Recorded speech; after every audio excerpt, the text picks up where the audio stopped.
Hello dear student, 10वीच्या विद्यार्थ्यांसाठी महत्त्वाचा वृत्तांत लेखन आज आपण पाहणार आहोत. मार्क्स तुमचे पूर्ण घट्टच करायचे आहेत नाही का? 5 पैकी 5 मिळालेच पाहिजेत. बघा, अशाच टिप्स अँड ट्रिक्स सांगेल की ज्यामुळे तुमचे मार्क्स पूर्णपैकी पूर्ण पडणारच. चला तर बघूया वृत्तांत लेखन कशा पद्धतीनं करायचा. आता बघा, विषय हिंदी आहे, हिंदीमध्ये लिहायचं आहे, परंतु आपली मातृभाषा मराठी आहे, त्यामुळे आपल्याला मराठीत जास्त समजतं, म्हणून मी तुम्हाला मराठीमध्ये एक्सप्लेन करते आहे. सो बघा, वृत्तांत लेखन म्हणजे nothing but news, report writing. इंग्लिशचे आपण सर्व व्हिडिओज पाहिले, मराठी सुद्धा आपण पाहिलं, त्यातही आपण बातमी लेखन केलं.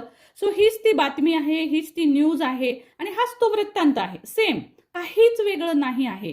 काय करावं लागतं मग? तर पहा, इथे आपल्याला अशा पद्धतीने एक हेडिंग दिलेला आहे. स्वराज्य विद्यालय पुणे में मनाए गए स्वच्छता अभियान का वृत्तांत 60 से 80 शब्दों में तैयार कीजिए. सो तुम्हाला 60 ते 80 शब्दात लिहायचं आहे, म्हणजे 6 ते 8 ओळी. ओके, शब्द दिलेत म्हणजे इथली ही 6 आणि 8 ओळींमध्ये लिहायचं आहे. आता याच्यामध्ये जसं आपल्याला हेडलाईन डेडलाईन देतात तशाच प्रकारे इथं दिलेले बघा. वृत्तांत में स्थल काल घटना का उल्लेख होना चाहिए. स्थल काल घटना का उल्लेख होना चाहिए याचाच अर्थ हेडलाईन लिहा, डेटलाईन लिहा आहे ना, आणि बाकी कंटिन्यूइंग पॅरा करा. सो सेम आहे, अगदी सेम, काहीच वेगळं नाही. मग काय करायचं? तर सुरुवातीला याच्यात जी हेडिंग दिलेली आहे ती आपण इथं लिहिलेली आहे, स्वराज्य विद्यालय. काय केलंय? स्वराज्य विद्यालय में स्वच्छता अभियान संपन्न. सो संपलाय, करून झालेला आहे, म्हणून आपण लिहिले स्वच्छता अभियान संपन्न. आता पहिल्यांदा काय करायचं आहे बघा. आता इंग्लिशमध्ये आपण इथे वेगळी तारीख टाकत होतो किंवा प्लेसचं नाव लिहित होतो, पण तसं याच्यात लिहायचं नाही. पण पहिल्या पॅरेग्राफमध्येच आपल्याला ती घटना, म्हणजे ही जी घटना आहे तर ती केव्हा झाली याची तारीख लिहायची आहे, आणि त्याचबरोबर कुठे झाली, कुठे म्हणजे स्थळ सांगायचं आहे. स्थल है ना, हिंदीत स्थल म्हणतो आपण, तर स्थळ सांगायचं आहे. आता ही घटना जी आहे ती विद्यालयात झालेली आहे, म्हणून इथे विद्यालयाचा उल्लेख केलेला आपल्याला दिसून येतो. आता विद्यालय हा शब्द तुम्ही तुमच्या विद्यालयाचं नाव, मग गावाचं नाव पण तुम्ही ह्याच्यामध्ये लिहू शकता, की स्वराज्य विद्यालय पुणे असं तुम्ही टाकू शकता, स्वराज्य विद्यालय नांदेड असंही टाकू शकता. या ठिकाणी या इस जगह पर यह उत्सव मनाया गया अशा पद्धतीनं तुम्ही हिंदीमध्ये हे लिहू शकता. आता हा झाला आपला पहिला पॅरेग्राफ. काय काय लिहायचं लक्षात आलं असेल तुमच्या.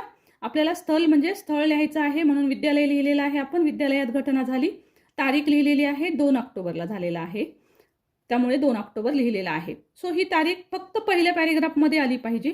स्थळाचं नाव पण पहिल्या पॅरेग्राफमध्ये येईल, साधारणतः पहिल्या पॅरेग्राफमध्ये आलं पाहिजे. या पद्धतीनं त्याचा उल्लेख करायचा आहे. सो इंग्रजीसारखं अगदी वर लिहायची गरज नाही.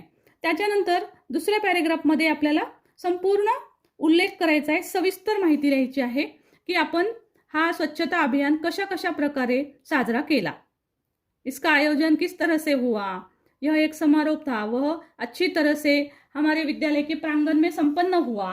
अशा प्रकारचे सेंटेन्सेस लिहायचे. सो त्याचा अध्यक्ष लिहू शकता तुम्ही. इसके अध्यक्ष जो है उनका कुछ नाम लिख दो, डैश डैश डैश ये हमारे अध्यक्ष थे. इस तरह से हम कुछ और सेंटेंसेस भी इसमें डाल सकते हैं. इसी तरह से अगर आप लिखोगे, मतलब ध्यान में क्या रखना है, खाली सिर्फ यही ध्यान में रखना है कि हमने इंग्लिश में कैसे लिखा, क्या क्या लिखा था, हमने मराठी में क्या क्या लिखा था, सेम चीजें सेम. सो इसलिए कुछ अलग नहीं करना है, खाली हमें हिंदी में लिखना है. ठीक आहे. सो बघा, या पद्धतीनं जर लिहिलात तुम्ही तर तुम्हाला निश्चितच छान येणार आहे. आणि मग शेवटी त्याचा तिसरा पॅरेग्राफ करून प्रत्येक पॅरेग्राफ पाडताना पुन्हा 1-1 लाईन सोडायची आहे, जशी आपण इथे पण सोडलेली आहे. सो आपल्याला लिहायचं शेवटी, अंत में विद्यालय के वरिष्ठ शिक्षक श्री सचिन राणे ने उपस्थित महानुभाव का आभार व्यक्त किया. आता बघा, कधी कधी असे महानुभाव वगैरे अशा प्रकारचे शब्द जरा अवघड वाटले आपल्याला तर काही हरकत नाही, आपल्याला हे लिहायचे नाहीत.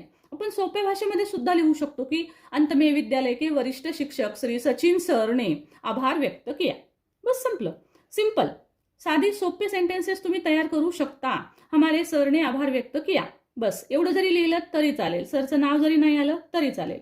उन्होंने आभार व्यक्त किए, उन्होंने अपने विचार प्रकट किए. अशा प्रकारचे छोटे छोटे वाक्य जरी तुम्ही लिहिले तरी सुद्धा तुमचा जो काही वृत्तांत आहे त्याला तुम्हाला 5 पैकी 5 मार्क सहज पडू शकतात. आता वृत्तांतामध्ये जे विषय असतात साधारणतः येणारे कोणते असतात, तर साधारणतः बघा, वृक्षारोपण आहे, वृक्षारोपणाचा कार्यक्रम, स्वच्छता अभियान, साक्षरता, या सगळ्या विषयांवर जास्त करून परीक्षेला प्रश्न येत असतात. किंवा आपल्या शाळेमध्ये विविध प्रकारचे दिवस आपण साजरे करतो है ना, शिक्षक दिन असेल, अशा प्रकारचे काही दिवस जेव्हा आपण साजरे करतो तर त्याच्याबद्दल सुद्धा वाचन दिन असेल. सो या दिवसांबद्दल सुद्धा तुम्हाला वृत्तांत लिहा म्हणून येतं. म्हणजे अशा प्रकारे मी तुम्हाला इम्पॉर्टंट टॉपिक सुद्धा इथे सांगितलेले आहेत. पहा, अजून एक तुम्हाला वृत्तांत दाखवते. सो खूप सिंपल आणि साधा सोप्पा आहे. अगदी माझ्या एका सांगण्यातच तुम्हाला हे सहज जमणार आहे.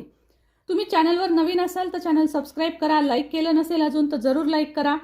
मराठी इंग्रजीचे जसे आपण व्हिडिओ सर्वच दिलेत तसेच हिंदीचे पण देण्याचा प्रयत्न करत आहे. थोडा उशीर झालाय, सॉरी फॉर दॅट. परंतु नक्की सगळे पहा आणि आपल्या मित्रांसोबत, आपल्या ग्रुपसोबत, शाळेच्या ग्रुपसोबत जरूर शेअर करा. आणि हो, लवकरच आपण इंग्रजीचे वाचनाचे, इंग्लिश लिहिण्याचे, बेसिक इंग्रजी, basic English grammar, spoken English या सर्वांचेच व्हिडिओ सुद्धा आपण लवकरच देणार आहोत. सो त्याबाबत सुद्धा आपले आपले वर्गमित्र मैत्रिणी किंवा तुमचे जे मम्मी वगैरे असतील, रिलेटिव्ह असतील तर त्यांना सुद्धा जरूर सांगा आपल्या चॅनलबद्दल. Thank you so much for watching. Sorry आणखी एक लेटर तुम्हाला वृत्तांत दाखवायचा आहे, तो बघूया. हा पहा, दुसरा एक नमुना. शिक्षक दिवसचा वृत्तांत विचारलेला आहे यामध्ये. शिक्षक दिवस पर शिक्षकों के महत्व पर प्रकाश. कार्यालय प्रतिनिधी असं लिहिलेले, जसं आपण स्टाफ रिपोर्टर लिहितो तशा पद्धतीनं. ते नाही लिहिलं तरी चालतं हिंदीमध्ये. पहा, राहिलेला वृत्तांत. आणि हो, चॅनल सबस्क्राईब करायला विसरू नका. आणखी लाईक केलं नसेल तर लाईक जरूर करा, शेअर करा. Thank you so much for watching. Thank you.